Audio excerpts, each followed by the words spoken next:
Hello everybody and welcome back. Good to talk to all of you again today. And today we are talking about Tier 4 Japanese carrier Hosho. And the reason we want to talk about this particular little carrier is because do you want to have really purple stats? Well, you might want to consider giving this ship a try. And here's the reason why. So back in the day, and we're talking after the CV rework and, sort of the early first sort of couple of patches, Tier 4 carriers were pretty darn bad. I mean, they just didn't really output a lot of damage. And that problem still exists for one of the other Tier 4 carriers, the Hermes, which is pretty darn awful. But, for whatever reason, the current Tier 4 US and Japanese carriers basically had a huge buff. They drop 2 torpedoes instead of 1 now. And their damage output is incredible. So back in the day, when you were playing a Tier 4 carrier, you'd kind of be lucky to get, let's say, 30-something, maybe touching 40k a game. With the current crop of the Tier 4 carriers, the Japanese and American, it's no joke to say that you could probably be racking up 80, 90k damage if you're good. If you're not so good, you could probably still get maybe 60k, 65,000 damage. And the reason why this is so big on this, sort of stat padding aspect is because it still compares your current data to the old data. So if the old data back in the day was everybody scoring like 30-something k damage, and that was the good players, and now you're scoring, let's say, 60, you're going to see very pretty stats. Maybe not purple, but you're going to at least see maybe a shade of blue. How's that? And aside from the fact that now you drop 2 torpedoes, you also have, the ability to essentially use one plane type, the torpedo bombers, and just constantly use them because you're actually able to regenerate planes relatively quickly. That's for one. And two, there's just not a lot of anti-air down at Tier 3, Tier 4. At Tier 5, you're starting to see a little bit of anti-air, but then again, your planes are pretty durable. There's not a lot of DPS there. And if you're relatively careful, aka not flying into like 4 or 5 ships of combined AA all at the same time, you're going to lose very little planes per strike. So you're actually able to get off that whole multiple strikes thing that Wargaming sort of envisioned when they first made this CV rework system.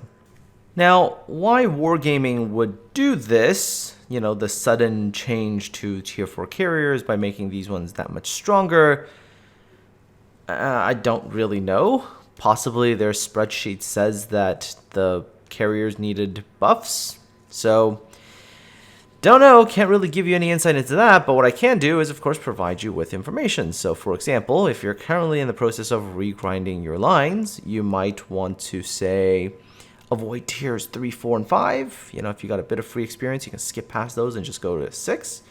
Because the tier 6 CVs aren't nearly as bad as this thing down at tier 4. Because remember, this thing only sees tiers 3, 4, and 5. And God save you if you run into a good seal clubber who's down there. Another thing is, maybe you're looking to pad your stats because you're really tired of looking at numbers that are maybe green, maybe yellow, maybe red. Hell, maybe even light purple. And you want to see those numbers go more, up to these prettier colors, right? Well, it's an ideal time to go and just club. And of course, the last group of players that this appeals to is the people who want to truly experience the real power of aircraft carriers. The ones that have been wondering maybe that they're playing higher tiers and going, man, these CVs aren't maybe all that good sometimes. Well, you can certainly come to tier 4 because by playing carriers in this battle mode, you completely understand why all these surface warships were rendered obsolete. So that could be the driving motivation because, this Miyogi player is having serious levels of fun, right? Because I actually think that's an A hull. Yeah, I think that's an A hull here. And as you can tell, there's no A to speak of. So torpedoes away. Fantastic. Poor guy. Yeah. Could have got a third strike in there and not lost any planes, but that's okay. Time to find myself the next target. Yeah, this is not going to be my only game that is actually kind of like this. I actually played 7 games tonight, and I think I'm almost 100k average damage, maybe a little bit off from that. I did have 2 games that just ended way too fast. I got like 58,000, and I was like, game's over. And as you can tell, I'm not even using the rocket planes. I'm not really using the AP dive bombers. I'm just using torpedo bombers because why not? The damage is consistent, the torpedoes are fast, and good luck to all the poor ships down here who don't really have much. I mean, it really doesn't matter what you're playing. You could be playing a cruiser, and I can come after you. You can play a battleship, and I can come after you. You can play a destroyer, and I will still come after you. Now, destroyers are obviously more agile, more nimble, and yes, they're a little bit harder to hit. I have to say that. But with the right amount of lead and the right kind of circumstances, oh yeah, even destroyers cannot dodge your torpedoes. So, yeah, basically playing Tier 4 carriers right now is just paradise. Yep, for the carrier player. Not for the surface ship players. I mean, the surface ship players get a lesson in history. I mean, this is the reason why your ships are gone, you know, the way of the dodo. But carriers, yeah, let's see, this is why carriers are still around.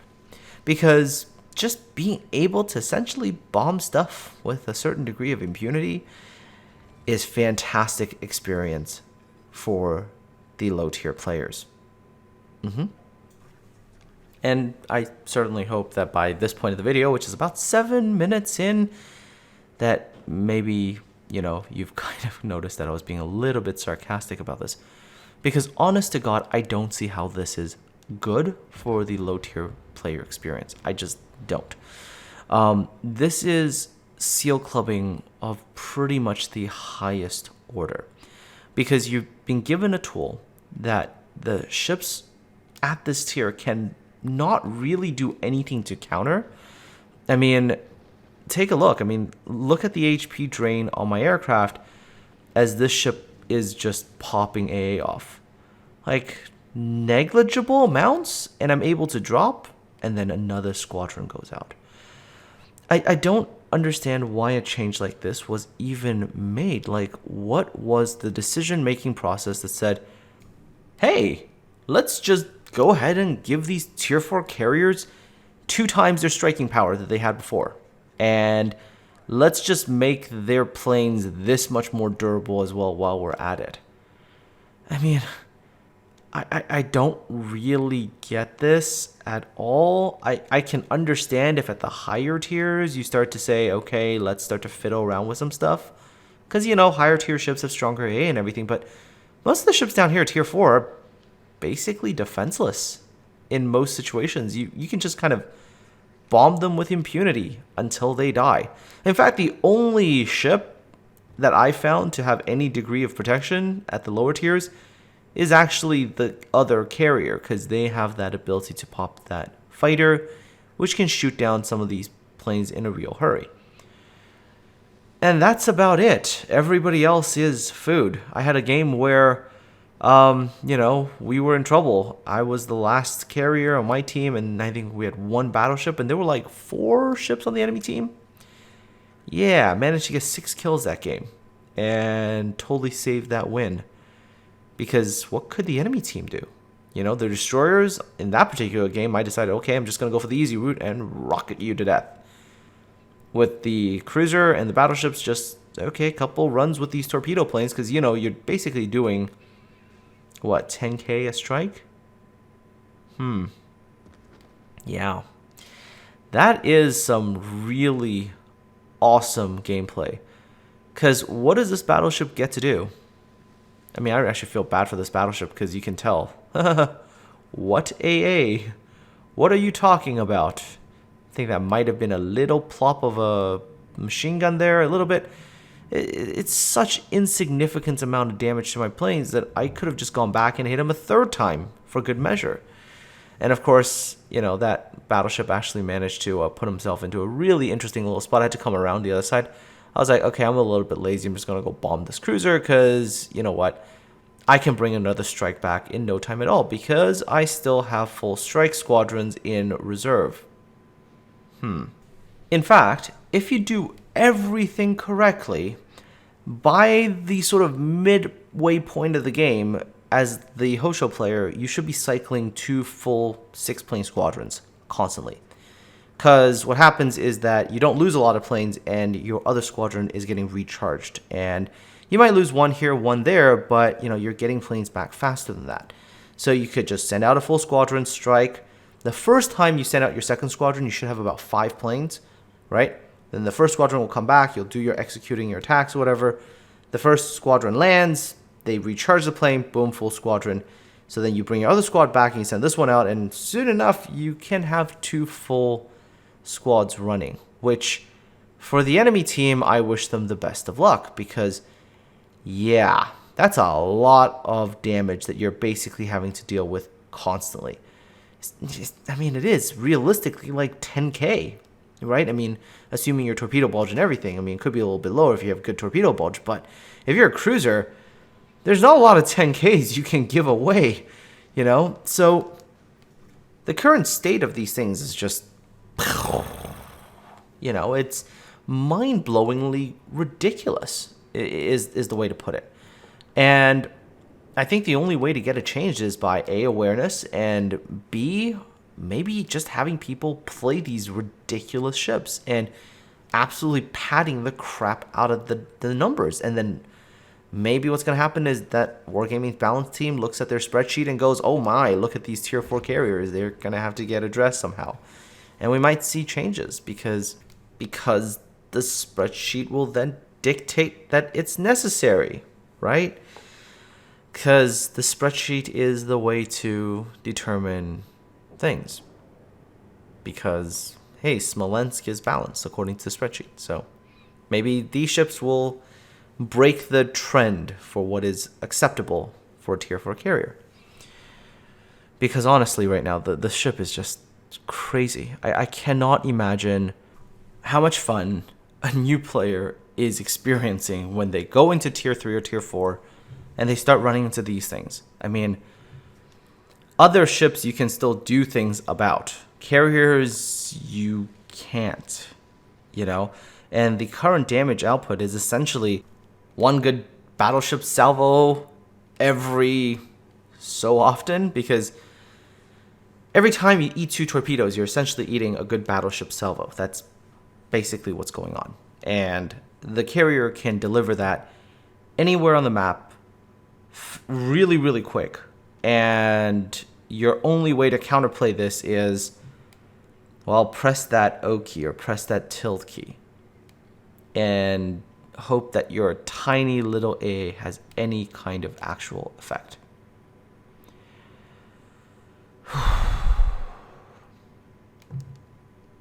Yep. Hey, look, here's another battleship. Wonder if this battleship does anything to me. Nope. Not really. I can just leisurely turn these planes. Oh, actually, no, never mind. That battleship died. Okay, what's left? Okay, just one carrier left. All right. See, now carriers are the only thing that actually have some degree of protection, and it mostly has to do with the fact that they've got that fighter. But with the recharge rate of your planes, there is actually a way to do it. What you do is you don't go in with a whole squadron, because then you'll lose too many planes. And what you do is you go in with only 4. Because what you do is you go in and you have 2 planes that attack, 2 planes that are there to eat the damage of the fighter, and then you pull the remaining aircraft that have bombed back. So, see how that goes? Yep. There we go. And you can see that I have that squadron coming back, and I've landed 2 of my torpedoes. All right? And then you just rinse repeat that. What you do is you drop 2 of the planes right there, so you have a squadron of 4. And this is only needed for the carrier, by the way. Against every other ship that you basically run into, good luck. That's like all I'm going to say, because the carriers who really quickly figure out how to use these torpedo bombers efficiently can just basically come back and bomb you over and over and over and over again until you die. And, What can you do? I guess you could learn a really important historical lesson. See, that's like the thing, right? Because this teaches you history. Oh God, here I go again. This actually teaches you history, because from this, you finally start to realize why surface ships were just absolutely useless against aircraft. And if the enemy carrier has enough airplanes, your ship will die. See, historical lesson learned. And I guess that is achieving one of the other aims of the game, which is to be realistic to history. This is such an awful change. I just don't get why this change happened. This needs to be addressed like next patch, because it is awful gameplay experience. If you're on the surface, this is just the worst. Because, and also here's the other thing. Do you notice the other thing about the carrier? I can't even provide fighter cover, because that fighter consumable doesn't exist at tier 4. So you don't fight the other carrier at all, ever. There's no positioning, no counterplay, nothing. Carriers are straight damage farm, and with this damage output ability, it is absolutely insane. Needs to be addressed, like no joke. And yeah, as you can see, every time I'm just going to drop 2 of those planes early on, send in 4 aircraft, drop on that carrier, and that's okay. Sooner or later, that carrier will die. Of course, it is kind of annoying that this carrier is right now on the border, but that's okay. Just have to kind of avoid the fighter, pick the right spot, and go in for the attack. Here we go. Attack executed. And here we go. Approaching. See, the fighter on the carrier, it actually does react pretty quickly, but it will not stop my ability to drop those torpedoes. Nope. And that's almost like 10k damage, 9,500. So last wave of aircraft here, and of course that is game, set, match. I'm also in the cap, so yay. Would you look at those torpedo hits? By the way, this was not the only game that I had this number of torpedo hits. I had another one, which is like, I think 30 as well. I had another game that was like 28 or something. I've had really ridiculous numbers of torpedo hits, and the damage in these games have just been like, wow. Right? And then the games where I don't get the damage, most of them actually ended way too quickly. Right? There was one game where, yeah, it was bad. I only played the first, I think it was like 7 minutes because I had a phone call. And even that one, I was already at like 52, 53,000 damage, which is already better than what they had before for an average. So there we go. Final drop off. And torpedoes are going to connect with that carrier. And that carrier can go down to the bottom of the ocean. So here we go. Endgame results. 149,363 damage in a tier 4. 33 torpedo hits. 4 enemy ships killed. Confederate high caliber. Fun. Top of the team for me, but take a look at the enemy team's Hosho. Yep, that guy got a Kraken. Also top of his team. So you can imagine the surface ships on both teams having fun this game. All of my damage essentially was coming from torpedoes and some flooding, but mostly torpedoes because, well, you can just do a lot of consistent damage. And then, of course, here is the final credits and EXP screen. Lots of fun for me, that is. Not much fun for the people on the surface. Still, I hope you found the video informative, and maybe it'll help you in your stat padding dreams. Aside from all that, folks, have yourselves a really good day. Let me know your thoughts in the comment section below, and of course, I'll talk to all of you again soon.